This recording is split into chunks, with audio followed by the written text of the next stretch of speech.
Sejam bem-vindos a mais um Mar de Amigos. Só pelo cenário já imaginam que será um dia muito especial nosso aqui. Hoje não falaremos de viagem, falaremos a respeito de um tema um pouco mais técnico. Afinal, o nosso vídeo que teve o maior número de acessos até o momento é o vídeo das lanchas HT. Então, nada mais justo do que falarmos um pouquinho a respeito de onde estou nesse momento, do Flybridge, da ponte de comando. Então, nesse momento, vou apresentar para vocês o que são os pontos que vocês precisam focar, que vocês precisam analisar na escolha do melhor projeto com o Flybridge, que é, na realidade, um dos grandes sonhos de consumo da maioria dos brasileiros. Claro, existem as pessoas que, quando crescem de barco, tendem a lanchas com teto rígido, mas a tendência maior do nosso mercado são para barcos com Flybridge. Então, venham conosco, não esqueçam de se inscreverem em nosso canal, de curtirem nosso conteúdo e ficarem até o final do vídeo, que eu tenho certeza que alguma informação aqui será útil, com certeza, para o seu uso.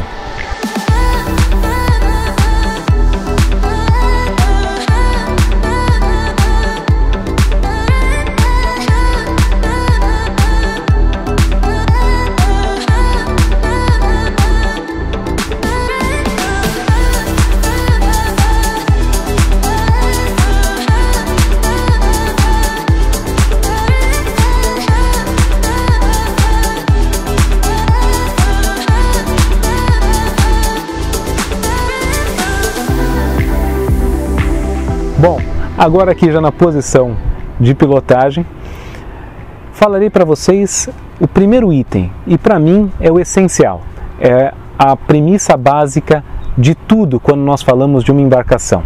O que seria isso?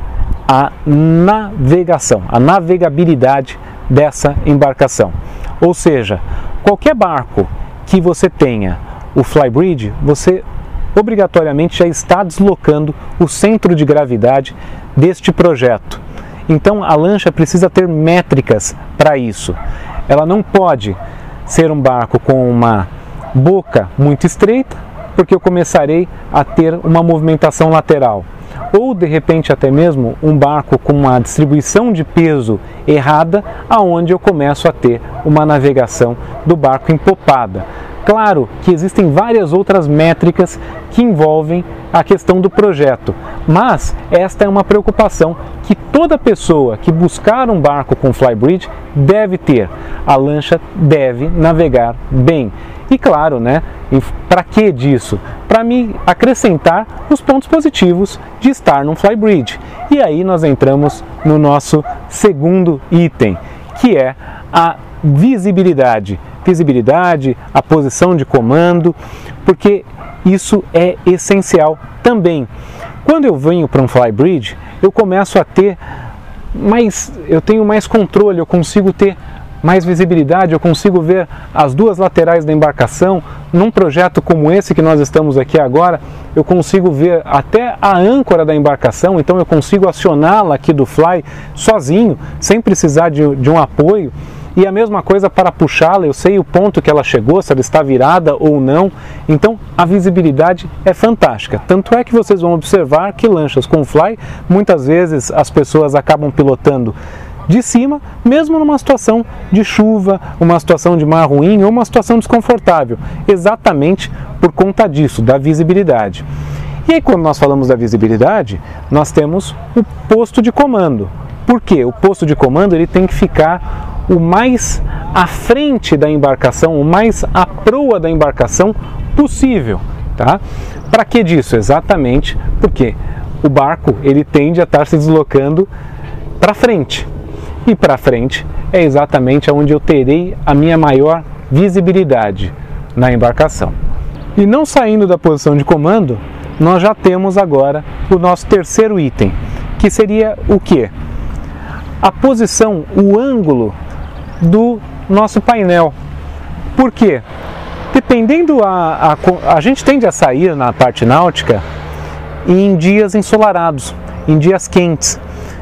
Então o painel ele também não pode ser muito grande, para que não prejudique essa visibilidade, que é o item que eu acabei de citar, Ele também não pode ser muito pequeno, porque eu tenho equipamentos, eu tenho itens que são essenciais para a minha navegação atualmente, apesar de só com uma bússola e uma carta náutica a gente já conseguir ter uma navegação satisfatória.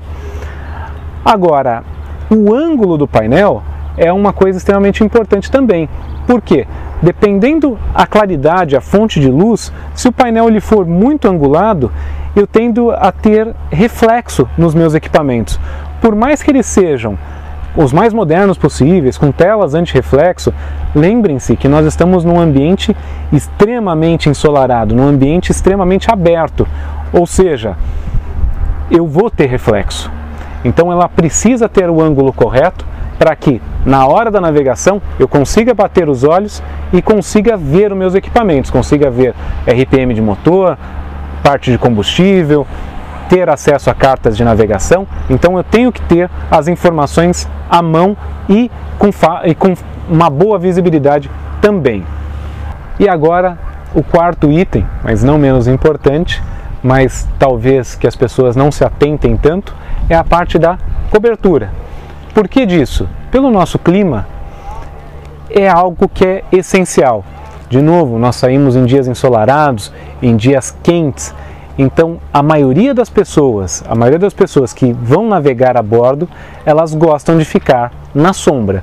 Claro, é legal ter um ambiente de sol, um solarium? Mas não se esqueçam que vocês precisam ter um fly, então, maior para que comporte esta área. Por quê? Um solarium, ele não terá o mesmo aproveitamento de espaço do que um sofá. E para isso, a cobertura ela precisa dar suporte a esses ambientes. Então, hoje em dia está muito na moda o teto rígido, que é uma solução interessante, mas ele tem que obedecer esses itens também. Ele tem que proporcionar a maior cobertura possível e a questão de altura, o pé direito.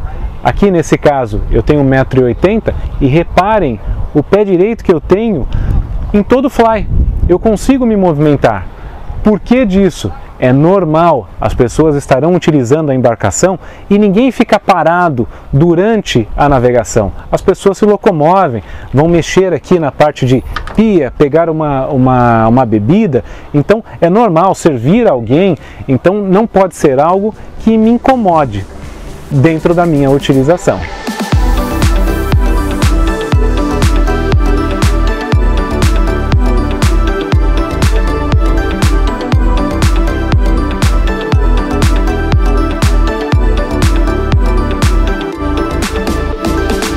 O quinto item é algo que eu imagino que vocês nunca imaginaram, mas vou mostrar para vocês. Só que, antes disso, não se esqueçam de nos seguirem e de curtirem este conteúdo, tá? Então, para isso, apesar de a gente estar falando do Flybridge, nós teremos que descer. Venham comigo!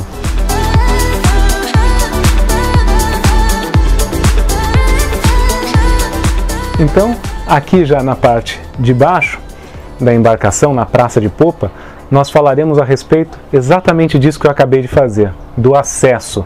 O acesso ao fly é algo também extremamente importante. Por quê?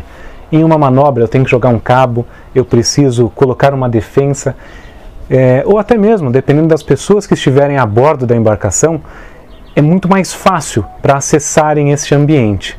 Então eu preciso de uma escada que não seja uma escada tão íngreme na vertical, ela precisa ser uma escada confortável no lugar correto, ou seja, ela precisa estar na praça de popa, tá? Já vi alguns projetos hoje que estão colocando na plataforma de popa, isso não existe, você precisa poder ter acesso para o fly e descer do fly durante a navegação, e para isso um lugar que esteja seguro, que é exatamente neste ambiente. Você precisa ter passagens para que, mesmo com pessoas utilizando esta área, você consiga se locomover. E, ainda sobre esse tema, os degraus precisam ser do mesmo tamanho. Parece básico, parece lógico, mas acreditem, não é.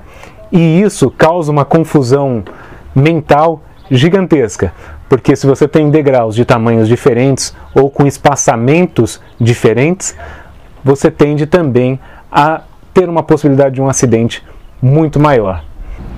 O sexto item da nossa relação é a extensão do fly. E para isso, mudamos de embarcação para deixar ainda mais evidente essas diferenças para vocês. Agora, quando falamos desse item, é interessante mostrar para vocês aqui o que seria o correto.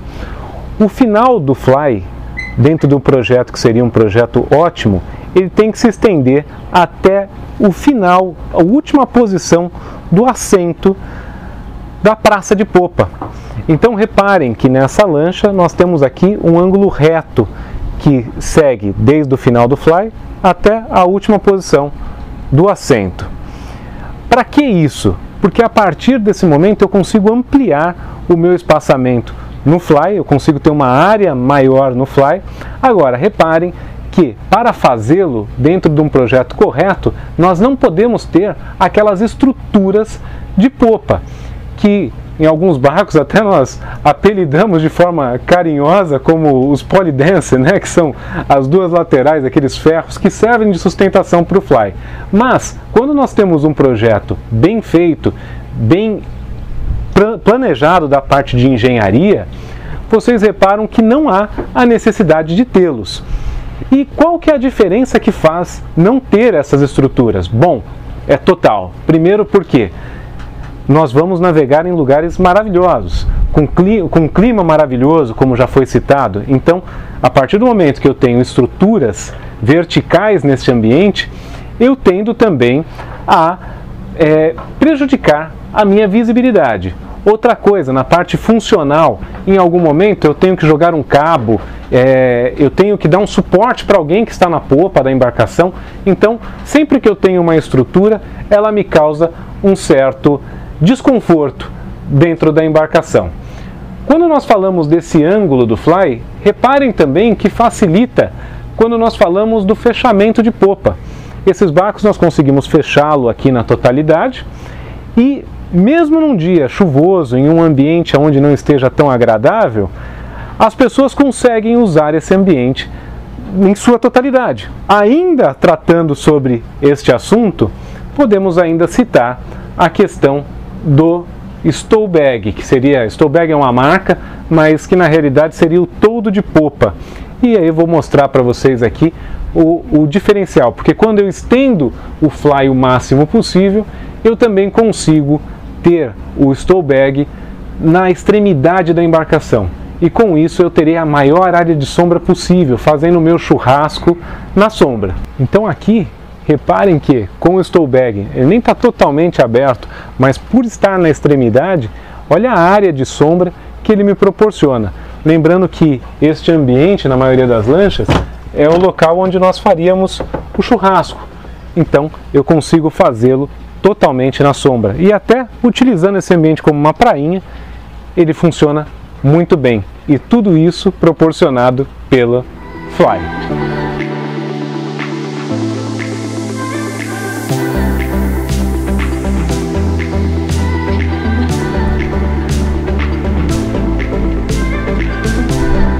O sétimo item da nossa listagem são as acomodações do Fly.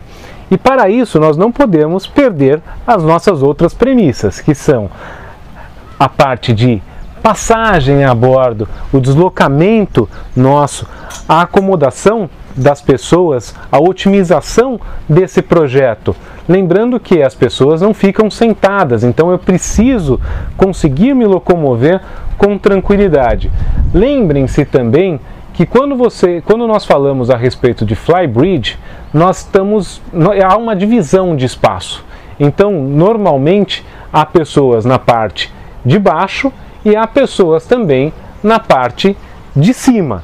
Então, não adianta nós, com aquele sonho, almejando um flybridge, nós temos uma área aqui que seja de pequeno porte, aonde fica só o piloto e mais 2, 3 pessoas. Por quê? Você está colocando as pessoas de castigo para navegar, tá? Então, eu preciso ter uma boa área de acomodação, aonde os meus convidados ficarão de uma forma confortável, curtindo esse passeio e conseguindo interagir entre si, tá? Aqui nessa lancha vocês vão reparar que nós temos um teto rígido, um hardtop. Assim como já citei da questão de sombra, vocês vão reparar que o sofá está posicionado nessa área de cobertura e nós temos uma área de sol, onde ficaria solários. Isso é muito comum para os barcos com hardtop. Mas aguarde, nós já chegaremos nesse assunto. Mas, tratando deste item, nós podemos puxar nossos próximos 2 itens. O nosso 8º item seria a respeito dos acessórios, porque por ser um ambiente a mais, nós conseguimos trazer itens de conforto para este ambiente. Então, vocês já devem ter visto em algumas imagens, onde eu mostro pia, geleira, ice maker, aqui a mesma coisa, e nós teremos também a opção de colocar em barcos como esse, churrasqueira, temos barcos de maior porte, onde nós temos jacuzzi. Então, há diversas opções para que propicie uma boa utilização desse espaço. Mas lembre-se, por mais que você queira um barco tecnológico, um barco onde você coloque o máximo de itens possível, ele não pode prejudicar a sua utilização. E o 9º item, que eu diria também ser essencial para a nossa utilização, é isso. Eu não sei se vocês repararam durante a minha fala e a minha movimentação, é não ter desníveis, não ter degraus nesse ambiente. O fly de uma embarcação, de um bom projeto, ele está em um ambiente único. Por que disso? O degrau por si só já divide as pessoas. E lembrando que, pela movimentação, pelo balanço lateral, se você tiver desníveis, a tendência de um acidente ou de qualquer tipo de problema, ela é muito maior. Então vocês observam aqui que a gente consegue andar por todo o fly com uma facilidade muito grande. Se ele tivesse em movimento, com estabilizador, sem estabilizador, isso é indiferente. O projeto por si só é bom. E o nosso 10º item e o último, agradeço a vocês por terem me acompanhado até aqui. Não se esqueçam de se inscreverem no nosso canal, de curtirem o nosso conteúdo e de dar sugestões a respeito de itens para que a gente possa fazer mais vídeos como esse. E agora, o ponto que muitos talvez esperavam. Nós vamos falar a respeito do hardtop. Então, o que é a estrutura rígida, né? Um teto rígido que nós temos no fly, e o que você deve se atentar em um barco que tenha o hardtop. Primeiro, a questão das estruturas. Então, um barco com hardtop ele tem que ter o menor número de estrutura possível, sendo que tenha o maior aproveitamento, a maior área de sombra. Tá?